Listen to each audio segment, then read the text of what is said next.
हुआ, चाहे वो रोड की बात हो, रेल की बात हो, अलग अलग क्षेत्र हों, पोर्ट्स हों।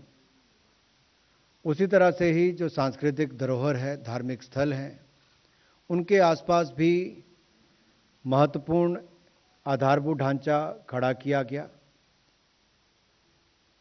आबू, अंबाजी और तारंगा को रेलवे नेटवर्क से जोड़ने की मांग बहुत लंबे समय से थी, क्योंकि इसके आसपास जहां मैं बात करूं, श्री अंबाजी माता जी का भारत के 51 शक्तिपीठ जो स्थान है उनमें नाम आता है और एक प्रमुख तीर्थ स्थलों में से एक है।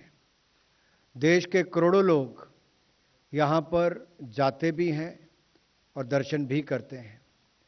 साथ ही आबू भी एक विशिष्ट पर्यटक स्थल भी है और यहां पर भी ब्रह्म कुमारी ईश्वरीय विश्वविद्यालय की स्थापना हुई है और उसका मुख्यालय भी है।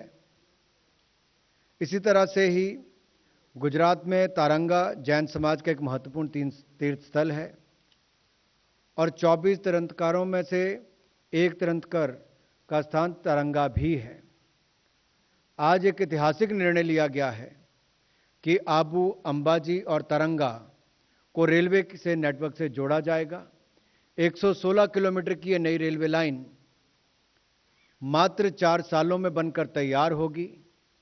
2,798 करोड़ रुपए इसके ऊपर खर्च आएगा और अगले 4 वर्षों में जब इस पे काम चल रहा होगा तो लगभग 40 लाख मैंडेज इसमें होंगे, जिसमें से लोगों को रोजगार स्वरोजगार के अवसर मिलेंगे और रोजगार स्वरोजगार के नए द्वार भी इस रेलवे परियोजना के माध्यम से खुलेंगे। पर्यटन की दृष्टि से एक बहुत महत्वपूर्ण निर्णय है, क्योंकि पर्यटन भी एक बहुत बड़ा एम्प्लॉयमेंट जनरेटर है, जहां पे रोजगार के अवसर भी उत्पन्न होते हैं। यही नहीं, जो हमारी महसाना पालनपुर की मेन लाइन है और डेडिकेटेड फ्रेट कॉरिडोर है, इन पर भी दबाव कम होगा, ट्रैफिक कम होगा जब ये नई रेलवे लाइन बनकर तैयार होगी। इस नई रेलवे लाइन से सीधे तौर पर गुजरात और राजस्थान के सीमांत क्षेत्रों में रहने वाले नागरिकों को नई सुविधा मिलेगी और राजस्थान और गुजरात के महत्वपूर्ण स्थानों को इससे जोड़ने का काम भी किया जाएगा। अगर आप तरंगा हिल, अंबाजी और आबू रोड की इस नई रेलवे लाइन को देखेंगे तो आप इस पर देखिए, एक रेड लाइन जो आपको यहां पर नजर आती है, यह तरंगा हिल से लेकर अंबाजी और फिर आबू रोड तक यही था जो कभी जुड़ती नहीं थी। तो यहां तक तो रेलवे लाइन आती थी, लेकिन अब इसके बाद तरंगा हिल, अंबाजी और आबू रोड, ये सारी जो रेड मार्क्स नजर आपको आ रहे हैं, ये सब अब जुड़ जाएगी। तो इससे क्या होगा, 2 राज्य भी जुड़ेंगे, 3 धार्मिक स्थल और पर्यटक स्थल भी जुड़ेंगे और जो मेन लाइन है उन पर दबाव भी कम होगा और जो लंबे समय की मांग थी उसको भी पूरा किया जाएगा और रेलवे नेटवर्क के माध्यम से एक नई उपलब्धि भी होगी। यही नहीं, गुजरात के बांसकांठा और महसाना जिलों और राजस्थान के सिरोही जिलों को भी वहां से होकर गुजरेगी, तो वहां के नागरिकों को, व्यापारियों को, वहां के किसानों को, जवानों को, नौजवानों को, सबको इसका लाभ मिल पाएगा और ये ऑल्टरनेटिव रूट भी बनेगा अहमदाबाद और आबू रोड के बीच में। तो अपने आप में एक बड़ा निर्णय आज ये लिया गया है। दूसरा, आप सभी जानते हैं कि कोविड-19 पैंडेमिक के कारण पिछले 2 वर्षों में मार्च 2020 से लेकर अब तक दुनिया भर में कोविड-19 पैंडेमिक एक बड़ा चिंता का विषय है।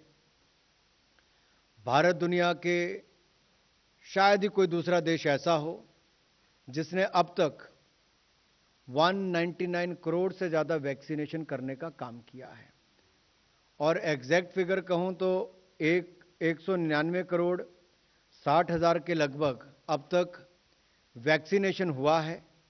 ये अपने आप में बड़ी उपलब्धि है और ये सारा, अधिकतर इसमें जितना भी सरकारी जगह पर हुआ, सारा मुफ्त में वैक्सीन अब तक लगाने का काम किया गया है।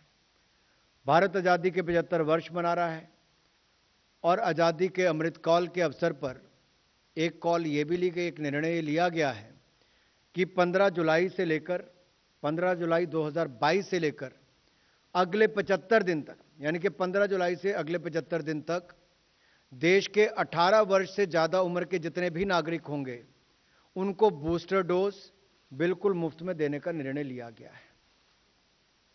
इससे जहां एक और उनको सुरक्षा भी मिलेगी, पहले भी कुछ लोगों ने लगाया लेकिन वो शुल्क के साथ सशुल्क लिया जाता था, प्राइवेट क्षेत्रों में भी लगता था, लेकिन इससे पहले जो मुफ्त था वो फ्रंटलाइन वर्कर्स थे, कोविड वॉरियर्स थे, या फिर 60 साल से ज़्यादा के जो नागरिक थे उनके लिए था।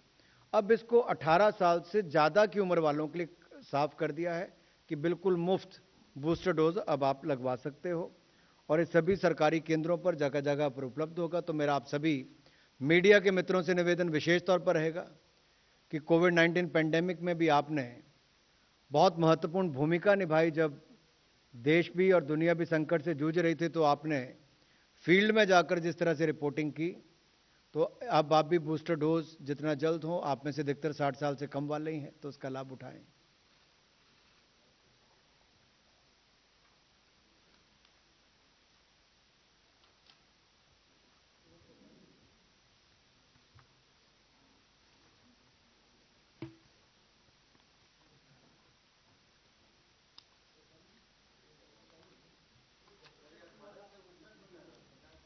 एक मैं जानकारी आपको थोड़ा देना चाहता हूं कि गुजरात के वडोदरा में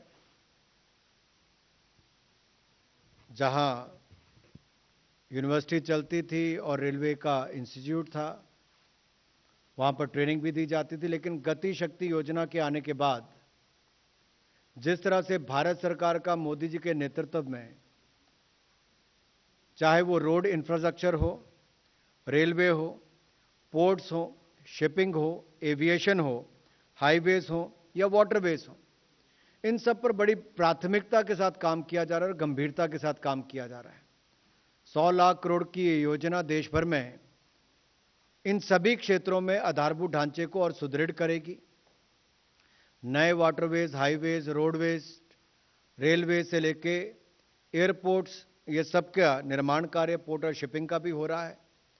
तो इसके साथ साथ कहीं ना जरूरी हो जाता है कि अप्लाइड साइंस को भी इस्तेमाल किया जाए और रिसर्च हो और स्किल उपलब्ध करवाई जाए और ट्रेनिंग दी जाए। तो गुजरात में गति शक्ति विश्वविद्यालय वडोदरा में इसको बनाया जाएगा, हमारी सेंट्रल यूनिवर्सिटी के अंतर्गत इसको लिया जाएगा और इसको डीम्ड यूनिवर्सिटी का दर्जा भी दिया जाएगा। ये इंस्टीट्यूट पहले चल रहा है लेकिन अब इसकी क्षमता और बढ़ेगी और ज़्यादा कोर्सेज उसमें चलेंगे और डीम्ड यूनिवर्सिटी और सेंट्रल यूनिवर्सिटी के रूप में इसको देखा जाएगा। इससे लाभ क्या होंगे? क्योंकि जब आप इतना बड़ा इंफ्रास्ट्रक्चर पूरे देश भर में बनाने वाले हो तो उसके साथ साथ रिसर्च भी अच्छी हो, अध्ययन भी बेहतर हो, नए नए तरीके भी ढूंढे जाएं, स्किल्स भी उपलब्ध करवाई जाए और डिग्री और डिप्लोमा के कोर्स जहां स्किल्स में भी दिए जाएं तो बाकी भी अप्लाइड साइंस का काम भी इसमें करने का काम उस दिशा में हो। तो जहां मॉडर्नाइजेशन हमारे पूरे इंफ्रास्ट्रक्चर की हो रही है, वहीं पर दूसरी ओर इस इंस्टीट्यूट को भी अब सेंट्रल यूनिवर्सिटी का दर्जा एक डीम्ड यूनिवर्सिटी के रूप में देखा जाएगा। गति शक्ति विश्वविद्यालय का इसका नाम होगा वडोदरा में, और इसका लाभ न केवल गुजरात के लोगों को बल्कि देश भर के युवाओं को मिलेगा, जहां उनको प्रशिक्षण, ट्रेनिंग, एजुकेशन, ये सारी सुविधाएं वहां पर उपलब्ध होगी। ये भी एक बहुत अच्छा निर्णय लिया गया है। Thank you, sir. We'll now take questions related to cabinet decisions only. 176. Sir, ये जो बूस्टर डोज फ्री उपलब्ध होगी है 75 डेज, सर इधर तो दी सर, ये जो फैसला हुआ है कोरोना को लेकर और बूस्टर डोज को लेकर, क्योंकि ये देखा गया है कि बूस्टर डोज को लेकर बहुत उत्साह नहीं है, क्या इसके लिए लिया गया है या इसके पीछे क्या वजह रही है? मुझे आपके सवाल को देखकर कोविड काल का वो समय भी याद आ रहा था जब देश के कुछ बड़े बड़े नेता उस समय भी भ्रम फैलाने का प्रयास कर रहे थे कि वैक्सीन लगवाओगे तो ये हो जाएगा, वो हो जाएगा, और एक संकट देश भर में पैदा उस समय भी कुछ राजनीतिक दलों ने कर दिया था कि लोगों की जिंदगी से ऊपर राजनीतिक लाभ दिख रहे थे। सरकार की उस समय भी मंशा आत्मनिर्भर भारत की सोच को आगे बढ़ाने की थी और उसी के कारण एक नहीं दो दो वैक्सीन भारत में बनाने का काम लिया गया। और वही कारण है कि माननीय प्रधानमंत्री जी ने चाहे मन की बात के माध्यम से हो, टीवी चैनल्स के माध्यम से हो, या देश को संबोधन करने की बात हो, बार बार वैक्सीनेशन पर बल दिया। और कोविड प्रबंधन में आज दुनिया भर में भारत का नाम लिया जाता है। तो सबसे बड़ी बात है कि भारत में वैक्सीन बनी और उसको लगाने का काम दुरूर सुरूर गांव से लेकर, जंगलों से लेकर, पानी से लेकर, बीच से लेकर बाकी क्षेत्रों तक भी लगाने का काम हुआ। इसीलिए लगभग 200 करोड़ वैक्सीन हम आज तक कर पाए हैं। लेकिन आज एक बार फिर ये लगता है कि बूस्टर डोज की आवश्यकता है। और सरकार, आपको पता है कि अपने आप निर्णय नहीं, पूरी साइंटिफिक सोच के साथ जानकारी प्राप्त करने के बाद लेती है। और इसीलिए किसी के ऊपर कोई बोझ ना पड़े, खर्चा ना करना पड़े, 18 साल से ज्यादा की उम्र आयु के लोगों को बूस्टर डोज बिल्कुल मुफ्त में देने का निर्णय मोदी जी की सरकार ने लिया है। और सबको, चाहे मन की बात के माध्यम से हो, टीवी चैनल्स के माध्यम से हो, या देश को संबोधन करने की बात हो, बार बार वैक्सीनेशन पर बल दिया। और कोविड प्रबंधन में आज दुनिया भर में भारत का नाम लिया जाता है। तो सबसे बड़ी बात है कि भारत में वैक्सीन बनी और उसको लगाने का काम दुरूर सुरूर गांव से लेकर, जंगलों से लेकर, पानी से लेकर, बीच से लेकर बाकी क्षेत्रों तक भी लगाने का काम हुआ। इसीलिए लगभग 200 करोड़ वैक्सीन हम आज तक कर पाए हैं। लेकिन आज एक बार फिर ये लगता है कि बूस्टर डोज की आवश्यकता है। और सरकार, आपको पता है कि अपने आप निर्णय नहीं, पूरी साइंटिफिक सोच के साथ जानकारी प्राप्त करने के बाद लेती है। और इसीलिए किसी के ऊपर कोई बोझ ना पड़े, खर्चा ना करना पड़े, 18 साल से ज्यादा की उम्र आयु के लोगों को बूस्टर डोज बिल्कुल मुफ्त में देने का निर्णय मोदी जी की सरकार ने लिया है। और सबको लगवानी चाहिए, बगैर राजनीति के लगवानी चाहिए। 44, come back to you. 44. ये जो बड़ोदरा यूनिवर्सिटी खुलेगी, जो रेलवे की ट्रांसपोर्ट यूनिवर्सिटी, उसी का एक्सटेंशन होगा या पूरा अलग होगा? उसी का ही एक्सटेंशन होगा, उसको डीम्ड यूनिवर्सिटी का दर्जा होगा। और ये बिल पार्लियामेंट में भी आएगा और वहां पर सारी डिटेल्स आपको बाकी भी। और इसके अलावा क्या है, इसकी क्षमता बढ़ाने के बाद, जैसे मैंने कहा कि आज से कुछ साल पहले, अगर आप 2014 से पहले देखें तो दिन में 12 किलोमीटर भी नेशनल हाईवे नहीं बनता था। आज वो बढ़कर 37 किलोमीटर से ज्यादा प्रतिदिन बनता है। जहां एक और हाईवेज बनाने की रफ्तार को 3 गुना कर दिया गया, देश के गांव-गांव को जोड़ने का काम किया गया, वहीं पर वाटरवेज, पोर्ट, शिपिंग, एयरपोर्ट्स, जिसकी संख्या 4 गुना ज्यादा हो गई। अब निर्माण कार्य तो देश भर में होंगे, आधारभूत ढांचा भी बनेगा, सड़कों से लेकर हवाई पट्टियों तक। लेकिन क्या उसके पीछे उतना अध्ययन, रिसर्च, स्किल्ड मैन पावर और अप्लाइड साइंसेज इसका इस्तेमाल किया जाएगा? तो कोई ना कोई इंस्टीट्यूट की आपकी क्षमता को बढ़ाने की बात है। तो उसको रेलवे तक सीमित ना करके बाकी सेक्टर्स को भी, ट्रांसपोर्ट सेक्टर को उसका लाभ मिले। देखिए सर, इसी दिशा में उसको उठाया गया है कि गति शक्ति विश्वविद्यालय इसलिए नाम रखा है कि गति शक्ति के अंतर्गत आने वाले जितने भी ऐसे बड़े बड़े प्रोजेक्ट्स हैं, उसकी जुड़ी हुई रिसर्च से लेके एजुकेशन वहां पे मिल पाएगी।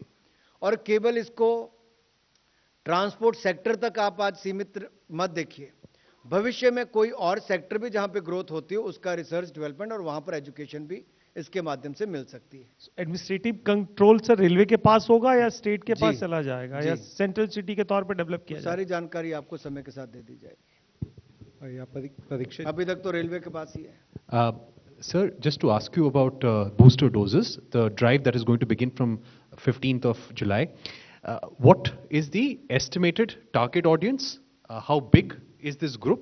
Also, what will be the cost to the government according to initial estimates? If you look at the earlier program, out of 199 crore vaccine administered as of today, the number which are above 18 years of age stands at 181 crore plus. That is the vaccine administered as of now. So it's going to be a large population which will be given booster dose free of cost from 15 July onwards for a period of 75 days. So anyone who gets the vaccine, the booster dose vaccine, in those 75 days won't have to pay even a single rupee on that. जो भी आएगी खर्च करेंगे, पहले भी कि आगे भी चिंता नहीं करेंगे। देश के लोगों के लिए सुविधा है। तो मेरा भी यही था कि I mean how would it be funded. देखिए, आप खर्चे के ऊपर मत जाइए सर, खर्चा जरूरी आप है। इसको जानकारी, इसलिए मैं कह रहा हूं कि जरूर उस समय भी एक बात उठती थी कि पहले क्या, तो मोदी जी की सरकार ने उस समय भी गरीब कल्याण योजना, गरीब अन्न योजना सबसे पहले लेकर आए, आत्मनिर्भर भारत पैकेज लेकर आए, अनाज दिया ताकि भूखमरी से कोई ना मरे, और महामारी से बचाने के लिए मुफ्त में वैक्सीन देने का काम भी किया। आज भी हमारी प्राथमिकता जहां एक और अनाज भी दिया तो मुफ्त में वैक्सीन भी लगाई, अब मुफ्त में बूस्टर डोज लगाने का काम भी कर रहे हैं।